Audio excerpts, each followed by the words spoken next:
Hey Waffle Gang, I do hope you're well. My name is Mark and today we're checking out some more Reddit stories, and if you do love a Reddit story, why not consider hitting a like, subscribe, maybe that notification bell too, and let's crack on with today's first story. Much love guys. Now today's first story comes from Patient Lettuce 3983 and it's from the Am I the Arsehole subreddit and says, Am I the arsehole for not speaking Japanese after living here for 6 years? I, 34 female, met my male 33 husband online and got married 6 years ago. I moved from my home country to live with him in Japan since then. He's Japanese and has a stable job there. On the other hand, I am a freelance illustrator, so I'm okay to move here. Every day I use English with him. Maybe you noticed already, but English is not my first language, so it is not perfect. So is my husband's English, but at least we can communicate. I tried my best to learn Japanese to be able to communicate with his friends and family, but Japanese is not an easy language. I have to learn how to read kanji, hiragana, and katakana from zero by myself. During the COVID 2020, we got money from the government and he bought me some books and dictionaries, telling me to learn the language more intensively during the lockdown. He didn't teach me anything though. He said since I could speak 4 languages, adding one more language should be easy for me. I tried, but it is never good enough for him. He always said my grammar sucks, but I do always have problems with grammar. As you can see, my English grammar sucks too. He said I should be able to speak like a native at this point. So last year, summer 2022, I decided that I would get a part-time job at a restaurant so that I can practice more of my Japanese. To my surprise, the staff there likes me and they can understand my Japanese. I also now could read and write several kanjis. I could write my own address with kanjis and read menus. Last week we have a family dinner with his family. During the dinner I made some grammar mistake, which was not actually quite bad because everybody still understood what I was trying to say. But my husband says in front of my family, I was stupid for not understanding the correct grammar. It makes me upset because he said it in front of everyone. So I said in English, your English is not better than me, and you can't speak my language. Why did you call me stupid? He was so pissed off and won't talk to me since that day. Am I the arsehole? Edit, he is not a bad guy. I love him so much, just he is very outspoken. If he dislikes something, he would say it right away. He never comments about my body or looks, but he is very sensitive about my skill. He often criticized my art style and other skills. He said I am lazy. There is no excuse not to master the language since I'm living here for almost 6 years already. Maybe this is me trying to defend myself, but last year I got my N3/JLPT Japanese Language Proficiency Test Level 3 certification. He said it must be out of luck because my Japanese is very rough, and he said I should have gotten the level 1 already because I'm here for so long. Now I just want to comment immediately on that edit. You said he's not a bad guy, you love him so much, which I'm sure you do. And you say he's just very outspoken. If he dislikes something, he'd say it right away. To me, that's just the excuse of that's just how he is, which isn't an excuse for being an arsehole. It's just as simple as that to me. You sound like you're doing absolutely amazing. And this guy, he doesn't help you, he doesn't support you, and he's purposely calling you out in front of everyone at a family dinner to embarrass you. And it sounds like he doesn't just do this with your language skills, he does it with your art style and other skills. That's not supportive. Sure, you're allowed to criticize things, but you do it in a way out of love and respect and support, wanting to help them, not to bring them down, which is what's happening in this. But I'm just blown away how amazing you're actually doing. You're getting a part-time in a restaurant to practice more of your Japanese and getting involved at the same time. I just think that's absolutely amazing. A commenter says to the OP though, not the arsehole, your husband is an a-hole though for sure. Even if you understand multiple languages doesn't mean learning another is any easier. He definitely should have helped you too. I think what hindered you overall is not practicing. From the sound of it, once you got that part-time and was forced to speak more, your Japanese improved. So honestly, he should have spoken more Japanese at home. Also curious if he's making any effort to speak your native tongue. OP says he said he doesn't need to learn my native language because we don't live there. My parents don't speak English and Japanese, so I beg him to at least try to communicate with my family. But he said his brain has no capacity for that. Yeah, of course. Another commenter says, not the arsehole. This must be incredible in some way for you to put up with this disrespect and rudeness. But I can't imagine what it is. Opie says, maybe I'm naive, but he was my first love. I love him so much. He is kind sometimes, he's just brutally honest and unforgiving when speaking his mind. Just right now, I'm actually crying because he's still not talking to me, and tomorrow is my birthday. Oh, what a ass. Some additional info, I am full Asian and sometimes mistaken as a Japanese, but aside from my husband, nobody ever complained about my Japanese. Just when I moved to Japan, they got confused a little, but if I phrased something wrong. Someone says you do speak Japanese though, especially since people say they understand you. Opie says he always says my Japanese sounds weird whenever I try to communicate in Japanese with him, and told me never use Japanese unless it is perfect, so that I have no confidence at all. I waited until the 5th year of living in Japan to find a part-time job because he said with my weird Japanese, I would not be able to work here. He is very straightforward. He would speak his mind even if it upsets me. I noticed since I started working, the staff and the people who come to the restaurant are really kind to me about my Japanese ability and never complaining about it. The manager even wanted me to be a full-time employee there, and he always gave me a bonus every month for my hard work. But if I told my husband, he would say, that's just because most Japanese don't speak their mind. Deep inside, they think your Japanese sucks. Oh dear, what an absolute prick. Anyway, 6 months later, OP comes in with an update and shares their original link and then says, so, we got divorced. I think about it more and more and I feel like this 6 years has been hell for me. I'm tired of keeping on finding any reason to think that he is good for me. I found a full-time job in a Japanese company and started working there from last January. Everybody in my new company said I speak Japanese well, and so far I'm doing great. I rent my own apartment and surviving by my own just fine in Tokyo. Albeit my ex-husband saying that I would never be able to survive in Japan without him. I have a crush on another guy, but I take it slowly. Thank you all for your comments to me. I'm glad I posted here. Edit, I only use Japanese in the company I work now and earn almost the same amount with my ex-husband, despite just working here for 4 months. My crush now speaks only Japanese and we communicate just fine. I'm confident now. Another long edit. I'm surprised that I got so many responses. Thank you so much for the comment and support. Just to clarify, of course, the reason of my divorce is not only because of the language thing. I kept saying my ex was a good person, and I still think he is a good person, but he is not treating me right. There were a lot of things he had done to me that had harmed me physically and mentally. Before I was with him, I was doing modeling for a side job. I took good care of myself, but after I married him, he said my looks didn't matter and he disliked me dressing up or putting on makeup because he thought as a married woman, I should not attract other men. I did what he wanted and I kept telling myself, oh, this man loves me the way I am no matter how I look. But then I found out he was following sexy girls on Instagram and Twitter.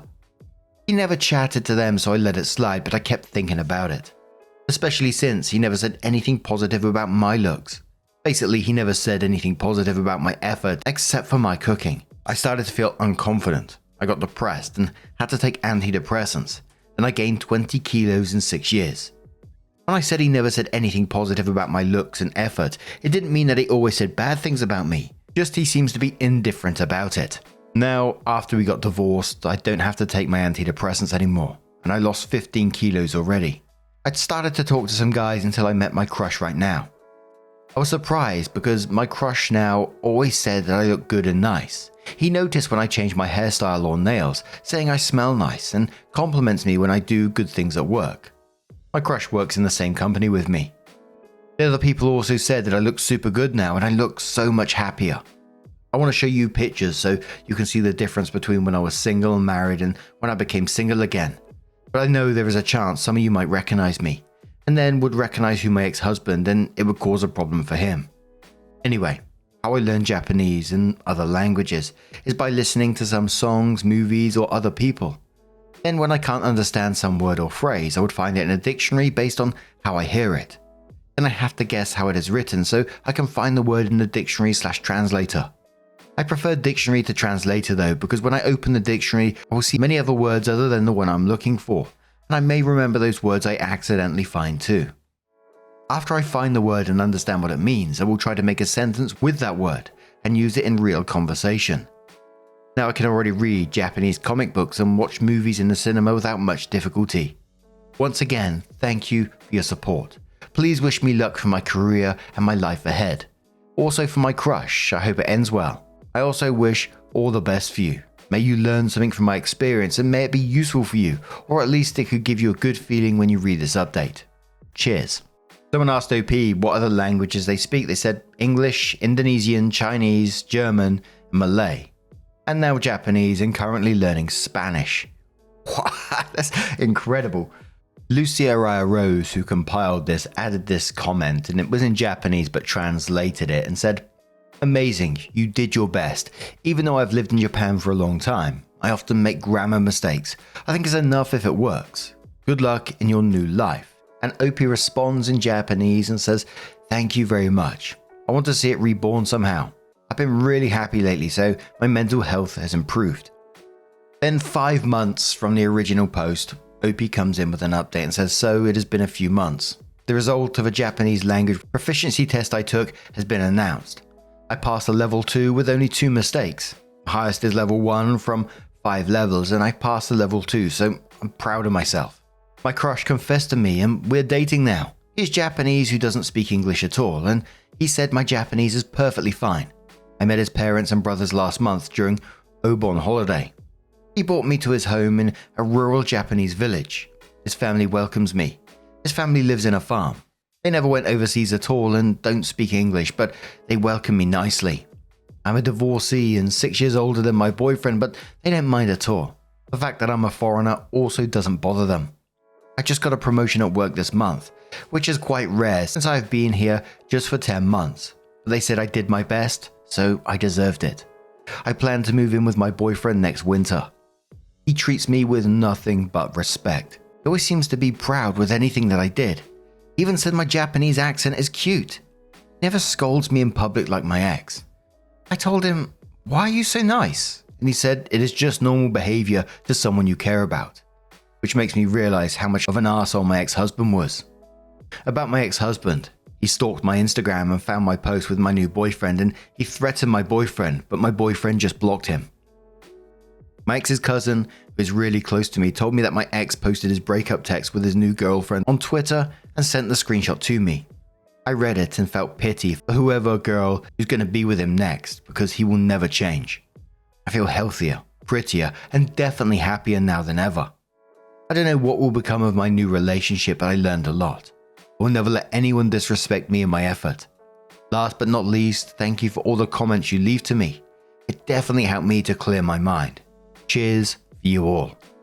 And I'm incredibly glad to see that update for OP. It sounds like life is just so much happier now and in a much healthier headspace. I mean, like some of the comments OP was putting just shows how things can be normalized for you, like emotional abuse. Like she was asking her new boyfriend, "Why are you so nice?" And he just said it's just normal behavior to someone you care about. And that's the realization that, what you was going through before isn't normal. He was purposely bringing you down to make you feel small. But I'm incredibly glad that you're out of that situation now. And it sounds like living your best life. Like you said, it's sad, isn't it? He's still out there and he's unlikely to change and he's going to meet someone else that's likely to go through that cycle again, which is incredibly sad. But now I'm going to turn this one to you guys. What do you guys make of this situation? Let us know your thoughts down in the comments below, and let's move on to another story. Now our next story comes from Existing Substance 67 and says, "Am I the arsehole for punishing my foster daughter for telling the authorities my 12-year-old daughter was taking drugs? I, 34 female, have been looking after my foster daughter, Mary, 13 female, for over a year, ever since her parents overdosed on drugs. I have a biological daughter, Lila, 12 female. Mary and Lila mostly get along, or there have been some minor arguments. A few weeks ago, the police came to Lila's school. Someone had sent an anonymous message to the school saying that Lila was in possession of drugs. After searching through her phone, locker and bags, they realized that the drugs in question were Skittles that Lila had lying around in her bag, accidentally ripping open the packaging. Lila was terrified of police and was traumatized by the incident. She's a very shy, quiet girl who had a panic attack at the thought of being sent to prison. While they wouldn't reveal who told her, Lila suspected that it was Mary since she was the only one who could have seen the Skittles in her bag. Mary denied this at first, but eventually she snapped under pressure and admitted it. She said she made a mistake and was scared that Lila would overdose like her parents. I know that Mary has trauma related to drugs, but that's not an excuse. I've made it very clear that she can come talk to me about anything, even if it involves Lila, and yet she went to school instead of telling me first. Mary said that she only went to school in case I was biased towards Lila. She knew full well the legal ramifications of her actions. Both of them could have potentially been removed from my care. I can't help but think her intentions are malicious. Skittles look absolutely nothing like drugs. She didn't even talk to me or Lila about it. She just went straight to the authorities. So I decided to ground her, stop her allowance, increase her chores, and take away her electronics for the entire summer. She's still upset with me for this, saying I went too far and I was punishing her for having trauma and trying to do the right thing. But I feel like I have a duty to teach her that it's not okay to potentially get our entire family into legal trouble over a misunderstanding. Am I the arsehole? Edit. The reason I thought she had malicious intentions was because the week before, Mary coincidentally started a large argument with Lila for hanging out with Mary's crush. Lila eats candy all the time, especially Skittles, and Mary knows that Skittles are her favorite. The first commenter says, I'm tempted to say you're the arsehole, bordering on no one's an arsehole here. I think that Mary's reasoning is fairly sound.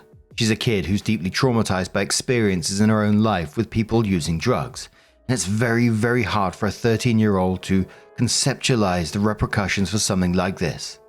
If she was acting out of malice, that's one thing, but I think it's pretty hard for anyone online to be able to say if that's the case. That said, I do think your punishment is extreme. I think this is a great opportunity to have more heart-to-hearts with Mary and help her learn how serious this could have been. Is she already in therapy? I assume she must be, as a foster child with her history, but if not, she absolutely should be. Additionally, if Mary was exacting out of jealousy or some other feelings around your bio daughter, layering on punishments may just make that separation worse. Do they generally get along well? Are they close or more distant?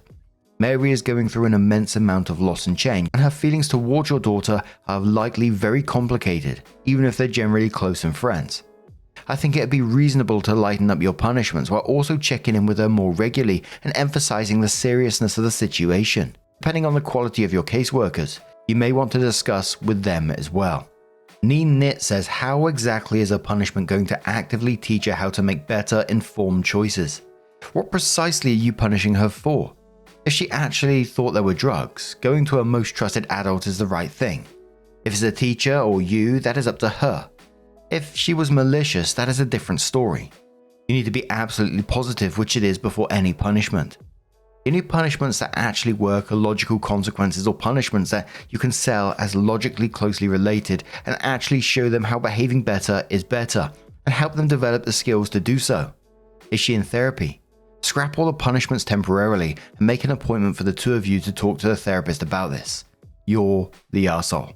Something Girl says, not the arsehole. However, it sounds like Mary needs therapy and she owes Lila an apology.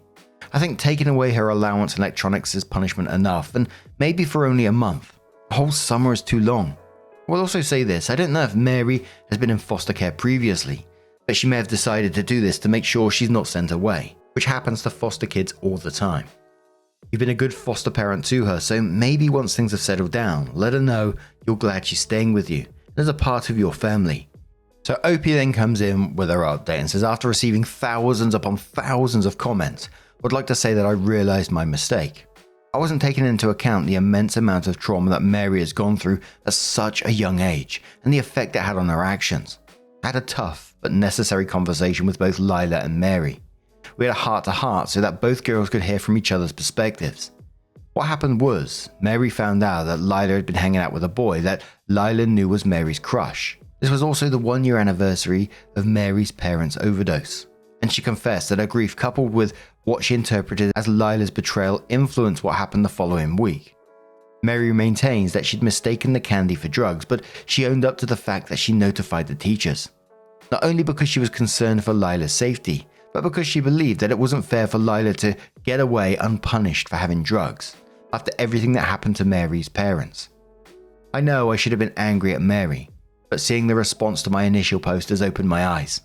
I've been informed that traumatized children can lose their common sense after being exposed to triggers. I assume this applies even more when it occurs around the anniversary of their trauma. And this can lead them to make decisions that may sound outlandish in any other circumstances. Decisions such as mistaking candy for drugs.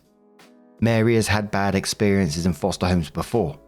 Several years before her parents' overdose, she was placed in foster care for the first time, before being reunited with her parents.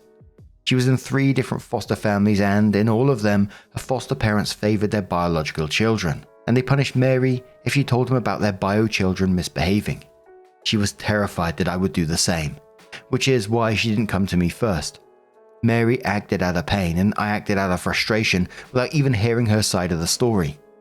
I lifted Mary's punishment. At that point, we still had nearly 3 weeks of summer break left. Lila has forgiven Mary, and we decided to put this incident behind us. Being a foster parent can be challenging, but I'll be doing everything I can to learn from the situation and be a better mother moving forward. And many people on the back of this one suspecting that this isn't over, and just to make sure Lila is happy with Mary still after what happened. And that is not just being sort of like brushed under the carpet after what she did to Lila. But now, I'm going to turn this one to you guys. What do you guys make of this situation? Let us know your thoughts down in the comments below. Now, just a huge thank you from the bottom of my heart for getting involved in today's stories. Your love, your support, your time always means the absolute world to me. So thank you so much for being involved, and hopefully I'll see you in the next one. Take care and much love.